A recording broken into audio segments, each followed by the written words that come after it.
welcome back to my channel. Sas here. I'm here for another review of Love After Lockup. Not much went on last night, y'all. Not a lot going on, so I'm not gonna keep y'all.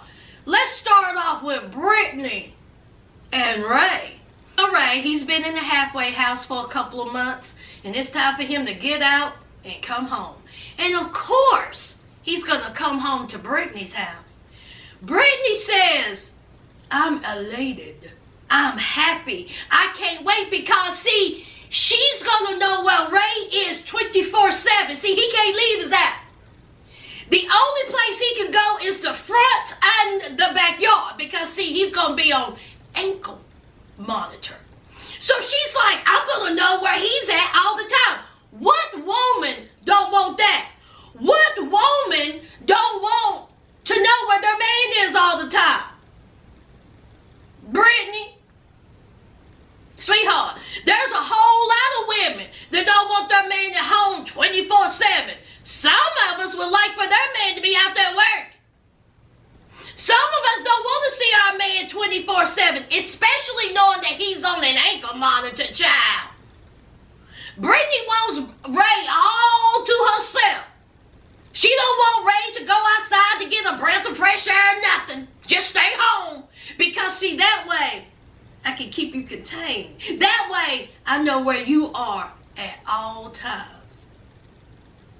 Brittany's insecure, y'all. Point blank. So, they're talking, and he's cool with going to her house and chilling. Why not? Brittany will take care of him. He was like, your family coming over? And she was like, they sure are. And guess what? They excited that you're getting out.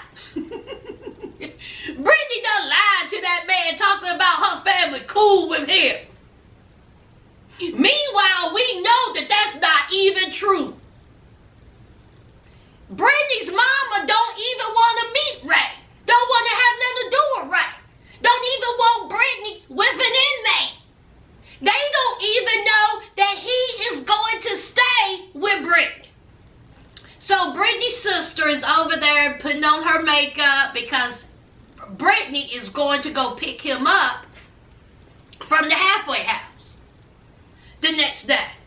So she's like, listen, I'm telling my sister knows that he's going to live with me. My sister will keep the secret. My sister ain't going to go back and tell our parents. Okay? Secret safe with her. So the sister's like, listen, you about to mess up. You know that, right? How you going to keep this secret from them? It's going to be living here.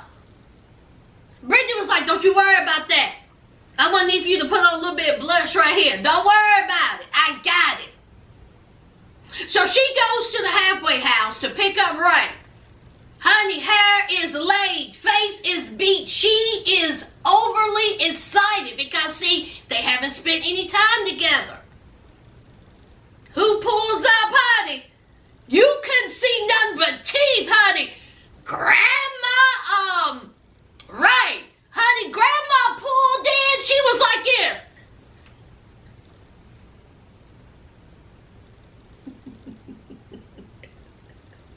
this. See, Ray forgot to tell Brittany, or he just didn't tell Brittany that Grandma Ray is here to pick up her baby. Brittany was like, now, is that Ray's grandma? What is she doing here? Well, Brittany, she's here to pick up her grandson from the halfway house. So, of course, Brittany, she's pissed because no one can have a relationship with Ray but her. Not the grandma, not the daddy, not the stepmama, nobody. Brittany said that she's going to get down to it. Okay, Brittany. You think you can go toe-to-toe with grandma? We'll see about that. Let's move on. Lord have mercy, let's talk about senile Stan and Lisa. As we know, senile Stan told Lisa that she was a horrible mother and to take her feet to the street. Get the F up out my house. So Lisa Lisa, of course, was hurt by this. So she grabbed her hefty Sas trash bags and her boxes, and she got Uber, and she went to the motel room. Child, when I tell you she ripped that wig off, Lisa, I say leave the wig off. Just go bald-headed, girl. You look better without the hair. Truth be told, you got all that Barbie doll plastic hair up on your head. You know it's heavy. So Lisa says that she's hurt by this. That she's hurt that, see now Stan would say those things to her. That she's hurt that he was saying those things about her son. That she's hurt that she has invested 8 months in this relationship. And she thought that they would grow into something. Lisa, I'm going to need for you to shut up. You know that I know that I know that you know that you know that I know that you don't care nothing about this man, child. You care about his money. That's all it is. All that it is. We seen how you interacted with him when you got out of prison, honey. When he tried to put those 115 lips on you, you was like this. Throwing up all up in the inside of your mouth. We know what it's all about. But she said that she's upset, she's crying, stop flying. Stan, he feels bad. He's calling her, no answer. He's texting her, no reply. He says he feels terrible. See, the wine got in the way. See, the wine made him say things that he don't normally do, and he feels terrible about it. He had no business in saying that to that woman, especially about her being a horrible mother.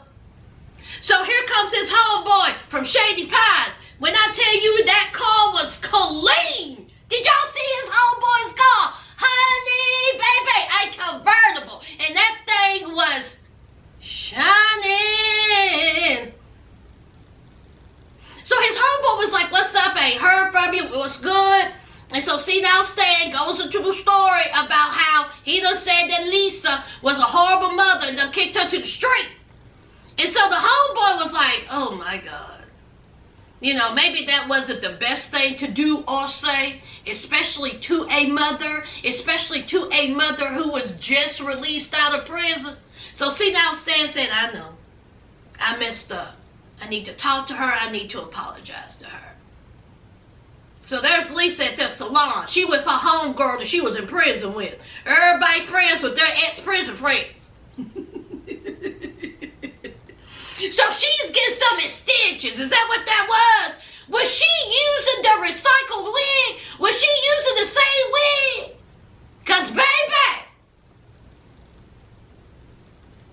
she putting in the extensions. Of course, here comes Lisa telling her the story about Stan and all this crap. Stan steady calling and texting. She finally gets a hold of Stan. They're talking, and Stan was like, listen, I apologize. I never should have said that. I messed up. Of course, I want to see you. I'll take you out to dinner. So she was like, all right. Lisa, honey, you ain't fooling me, girl. She tired of that motel. She ain't paying for no motel, even though she said she had a clean $1,000. So she goes to the restaurant. See now, Stan sitting there, honey. Fresh rat's nest on his head, honey. Extra clean. Isn't it funny when they go in these restaurants? They got the camera and the lights and several people. And they inside the restaurant and the patrons of the restaurant is just sitting there.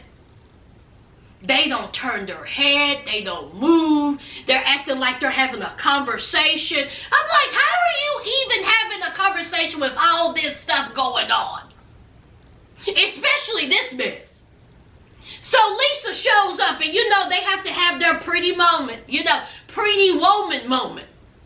And he was like, oh my God, you look so good. Honey, Lisa was struggling walking in those boots, was she? Lisa was like, one step, two step, one step, two step. She had a little black dress. Lisa looked nice, except for that hair. I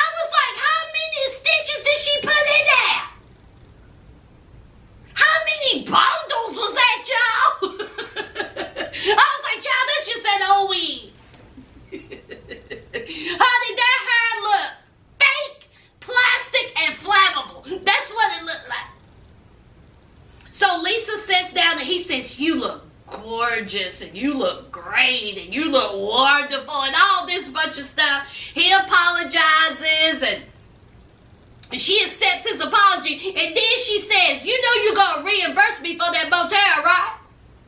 You know you're going to reimburse me. Again, the patrons of the restaurant is just sitting there. Wouldn't be me. I'll be like, now what's going on here? Is that her grandfather? Oh no, that ain't her grandfather. They on the date. Honey, I would have told my date, look, let's move the table up. Pick the table up. Don't scoop the table. Pick the table up. Come on. Let's just slide a little bit closer. Honey, I would have been just like this.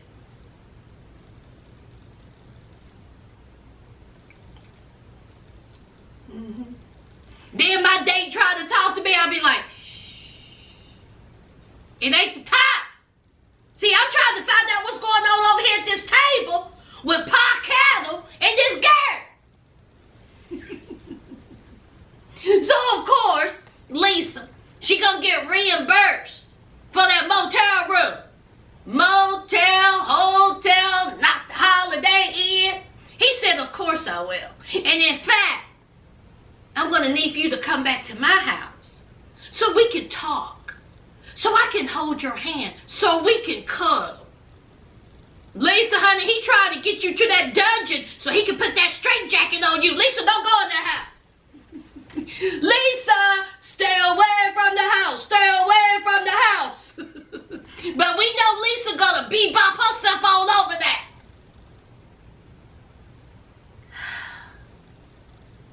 Let's move on. Let's talk about Anissa and Jeff, honey.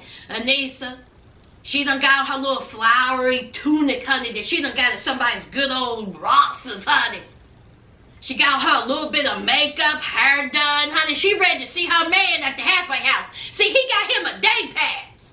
And she's gonna take him out to get some new clothes and, you know, get him some essentials.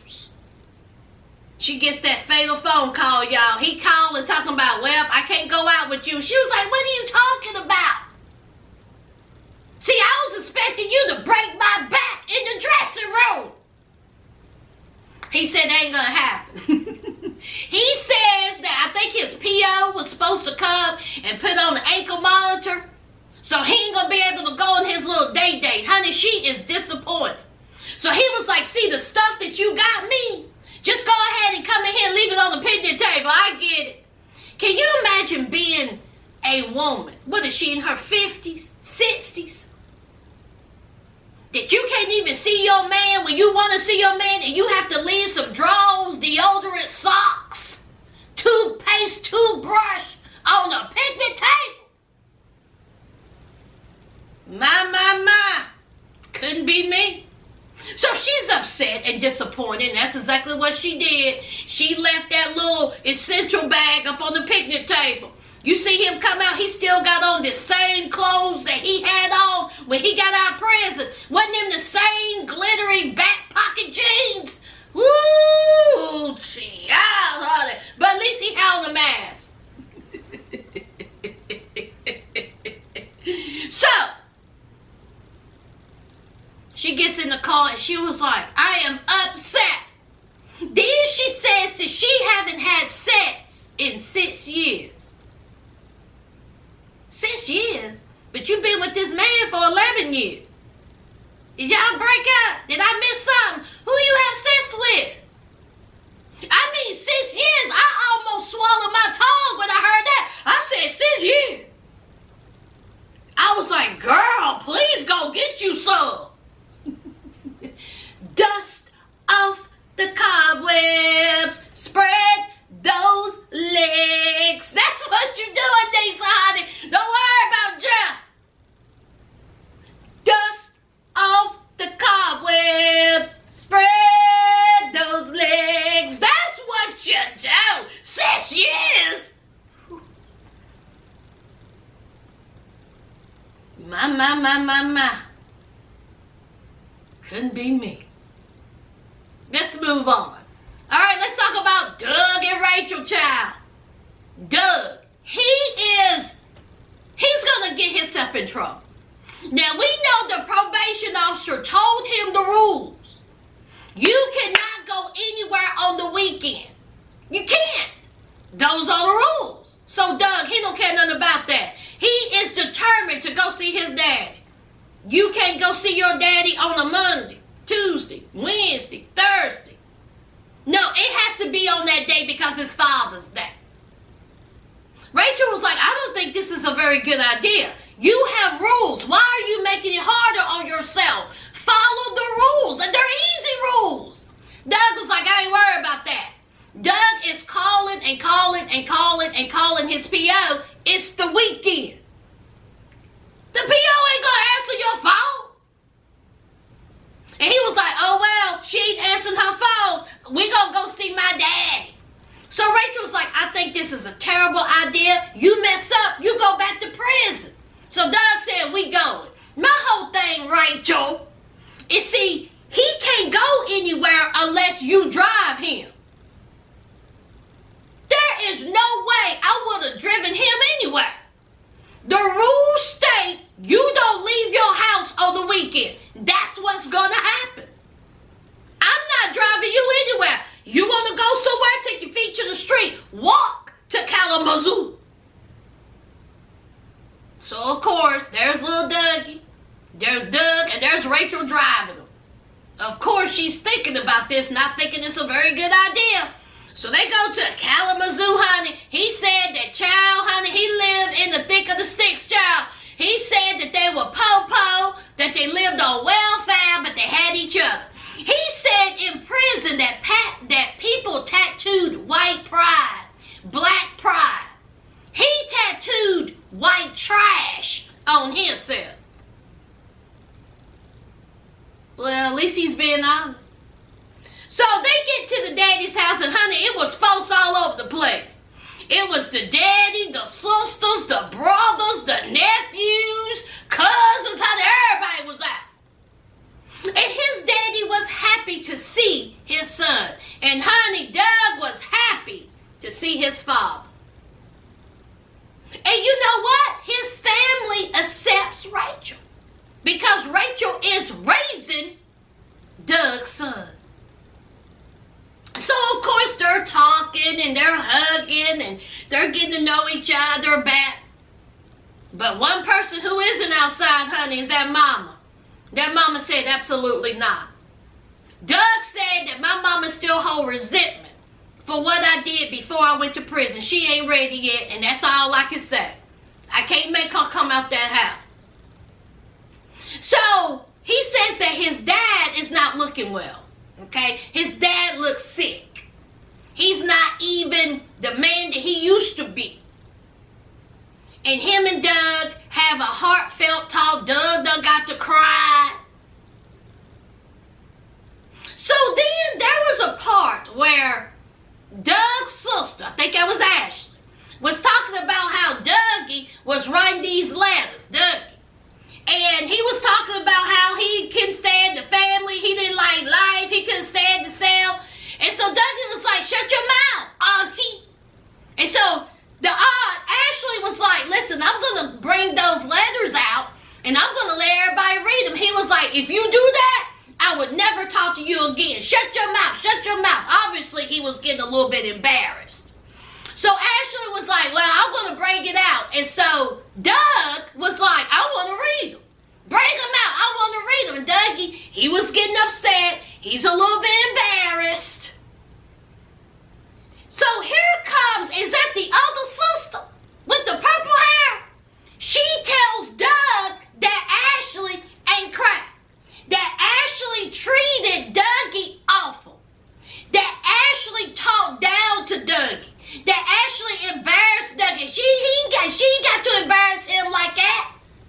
And so Doug was like, shut your mouth, okay? That's not even the case. She ain't rough on that boy. She ain't hard on that boy. She just talking to that boy. Now, Ashley just sitting back in the cut. She ain't said nothing. But then, did y'all clock what the purple-haired aunt said? The sister, that's the sister, right? The purple-haired sister said, I would have took Doug if I didn't have a felon for a husband. Did y'all clock that? I said,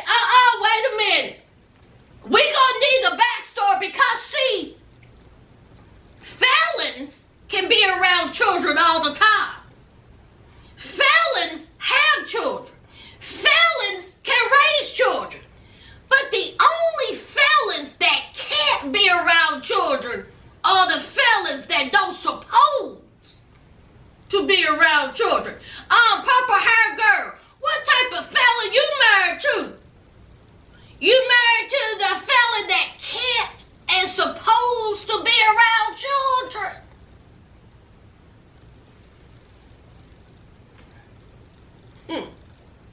I said, purple hair girl, sit down somewhere. Sit down somewhere. With that statement alone, anything you say is irrelevant. Last and certainly least, Daonte and Nicolle.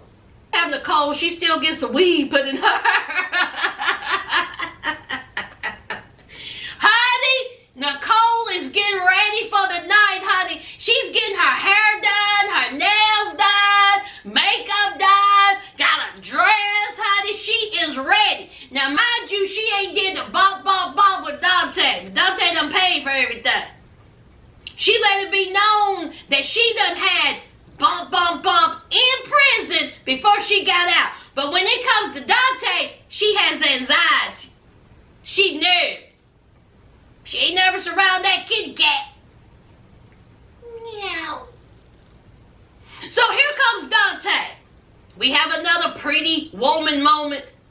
Nicolle comes out, honey. Daonte says, oh my God, you look great. Nicolle was like, oh, I know. See, she said the same thing that Lisa said. See, I know I'm cute. So they go to the restaurant. Looked like a nice little spot, didn't it? I love the outdoor scenery. Real nice spot. Virginia Beach is a nice spot. Virginia Beach is nice. Ain't that where they're at? Anyway, child. So they're inside the restaurant and his homeboy Derek shows up and her homegirl Aubrey. The one that had that busted up mug shop. So Derek shows up and we know how Derek feels about Nicolle. He was like, honey, my homeboy's about to get embarrassed. She don't want him. She using him. Can we talk about Derek's clear skin? Honey, I was like, Derek, what is your skincare routine? Because, honey, his skin is smooth, honey. So, of course, they're introducing themselves. They're talking. And he was like, so what's your intention with my homeboy? And here's Nicolle being aggravating. She's being annoying. She's being loud. And she was like, I love Daonte. I love him. Okay? I'm here, aren't I? And so Daonte was like, she here. I mean, look at her. Look at what I got. He says that Derek is a hater. That Derek is jealous because he got the likes of Nicolle. See, Daonte in his head, he really thinks that Nicolle is the one. That Nicolle is going to be with him forever. She ain't going to cheat. Meanwhile, Nicolle is talking to two different people. She's talking to a dude and a woman behind his back. So then the conversation led to Nicolle in prison and her extracurricular activities, and it come out that Nicolle done had, bump before she got out of prison. Here's Daonte. What? You got to be kidding me. You lied to me. You told me that you ain't had nobody touch you. You told me ain't nobody even touched you, hugged you, walked by you, nothing. You told me that you ain't been touched. You told me that you got anxiety. You lied to me. So, of course, Nicolle. Don't even worry about it. Don't even worry about me. I was going to tell you, but don't even worry about it. You making a mountain out of a molehill. And so here comes Derek. Derek say, you up there slicking that thing in prison. Would you have a strap-on? She was like, absolutely not. Ain't no strap-on. I'm too good for a strap-on. This is the woman who was shaking her ass for oodles and noodles and little Debbie cakes by the toilet. But she too high and mighty for a little strap. I guess they didn't have that in prison. What did they use, girl? Banana.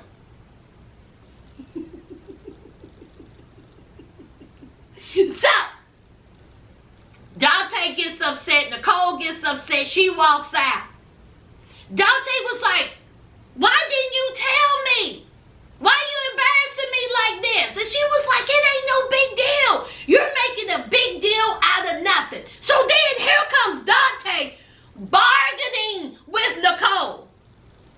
See, Nicolle will make everything better. I forget about the lies. I forget about you done been out for 3 days, 2 days. We still haven't had no bump. You still haven't spent the night. But I'll let everything slide if you go home with me and spend the night with me. Begging and pleading for this girl to spend the night with him. Daonte's a whole fool. So she was like, well, I'll think about it. Okay, I'll think about it, but I still got anxiety. We ain't gonna have no bump. My anxiety, I'm nervous. Daonte was like, well, that's all I can ask for. Meanwhile, here's Daonte done paid for everything. And he even brought that up. He said, we cool as long as I pay for everything. And she was like, I never asked you to pay for everything. I never asked you to send me money. I love you. I love Daonte. I love spending time with him. But I'm just not ready to be near that ding-a-ling-a-ling-a-ling-a-ling.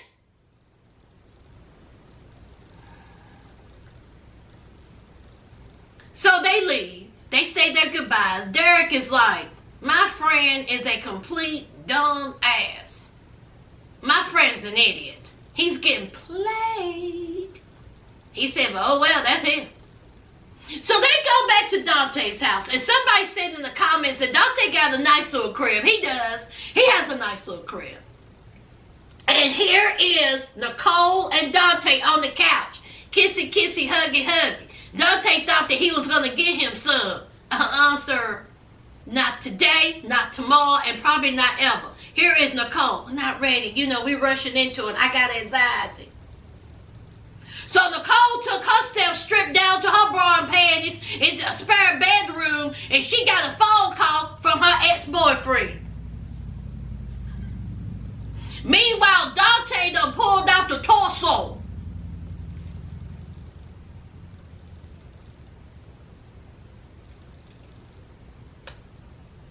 That's it, y'all. That's it. Y'all know what to do. For all my new subscribers, welcome to the family.